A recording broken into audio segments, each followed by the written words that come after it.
ఆగండి, నేను వస్తున్నా మీ బండిలో.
ఆడ దగ్గర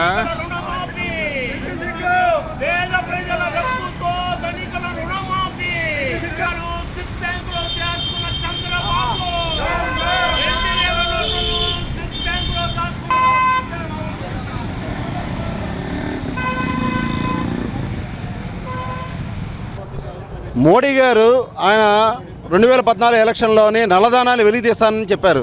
అది విదేశాల్లో ఉన్న నల్లధనాన్ని వెలికితీస్తున్నారు. ప్రతి ఒక్కరు కూడా, భారతీయులు ప్రతి ఒక్కరు కూడా, చదువుకున్న వాళ్ళు చదువుకోలేని వాళ్ళు కూడా అత్యధిక మెజార్టీ ఇచ్చి మోడీ గారు ప్రభుత్వాన్ని తీసుకొచ్చడం జరిగింది. మోడీ గారు 100 రోజుల లోపు నల్లధనాన్ని వెలికితీస్తానన్న వ్యక్తి 2.5 సంవత్సరాలు అయింది.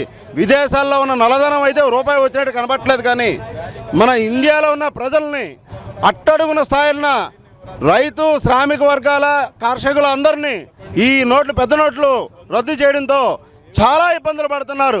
ధనికులు బ్రహ్మాండంగా పెళ్లిళ్ళు చేసుకుంటున్నారు. నిరుపేదలు పెళ్లిళ్ళు చేసుకోవడానికి బ్యాంకుల చుట్టూ ఆ శుభలేఖలు పట్టుకొని తిరగడం జరుగుతుంది. ఇప్పటికైనా సరే మోడీ గారు, మేమైతే నల్లధనాన్ని వెలికి తీయడానికి వైఎస్ఆర్ కాంగ్రెస్ పార్టీ, మా జగన్మోహన్ రెడ్డి గారు క్లియర్గా చెప్పారు, సపోర్ట్ ఇస్తామని.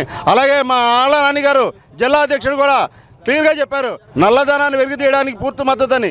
అలాగే సామాన్యులు పడుతున్న ఇబ్బందుల మట్టికి తగ్గించాలి, దాన్ని చేయమని చెబితే ఇంతవరకు దాని గురించి పట్టించుకునే పాపం లేదు.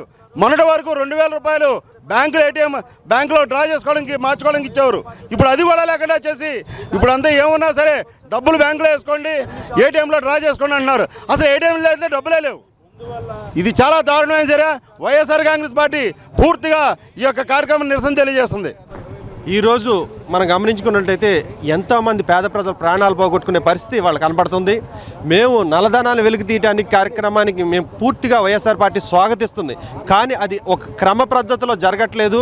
ప్రభుత్వం సామాన్యుడిని, పేదవాడిని ఏడిపిస్తుంది. ఏటీఎం సెంటర్లోకి వెళ్ళి గంటల కొలది వెయిట్ చేసి 2000 రూపాయలు డబ్బులు తీసుకుని హాస్పిటల్కి వెళ్ళలేని పరిస్థితిలో ఇవాళ ప్రజలు ఉన్నారు. అలాగే నిత్యావసర వస్తువులు కొనుక్కోలేని పరిస్థితిలో ప్రజలు తిండి గడవని రోజులు కూడా గడుస్తున్నాయి. ఇవాళ పెద్దవాళ్ళని, గొప్ప వాళ్ళని, నల్లధనం ఉన్న వాళ్ళని ఎవరిని బయటకు తీయలేదు. కానీ పేద ప్రజలు దొంగలు చేసిన ప్రభుత్వం ఈ బీజేపీ ప్రభుత్వం. ఈ ప్రభుత్వ చర్యను మేము తీవ్రంగా ఖండిస్తున్నాం. నల్లధనాన్ని వెలికి తీయండి, మా పార్టీ కూడా మేము వేకిపిస్తాం తప్ప చిన్న ప్రజల్ని, చిన్న స్థాయి జనాన్ని ఇబ్బంది పెట్టే పరిస్థితి ఉంటే కనుక మా పార్టీ ఖచ్చితంగా వ్యతిరేకిస్తుంది. ఈ రోజు మేము నిర్వహిస్తున్న హర్తాల్ని ప్రజలు స్వాగతిస్తున్నారు. స్వచ్ఛందంగా ఆళ్లే ముందుకు వచ్చి షాపులు కట్టేసి మాకు మద్దతు తెలియజేస్తున్నారు. వైఎస్ఆర్ పార్టీ ఈ విషయంలో ముందుంటుందని తెలియజేసుకుంటున్నాం. డిమానిటైజేషన్ ద్వారా 500 రూపాయల నోట్లు, 1000 రూపాయల నోట్లు రద్దు చేయడం అనేది సరైన విషయమే. కానీ సరైన చర్యలు తీసుకోకుండా ఇది చేయడం జరిగింది. దాని ద్వారా ఏంటంటే లైన్లో ఉన్న వాళ్ళు ఎంతోమంది, సుమారు 70 మంది చనిపోవడం జరిగింది. అలాగే పేద ప్రజలు ఇబ్బందులు పడుతున్నారు. ఆఖరికి కూరగాయలు కొనుక్కోవడానికి, నిత్యావసర వస్తువులు కొనుక్కోవడానికి కూడా ఇబ్బంది పడుతున్నారు.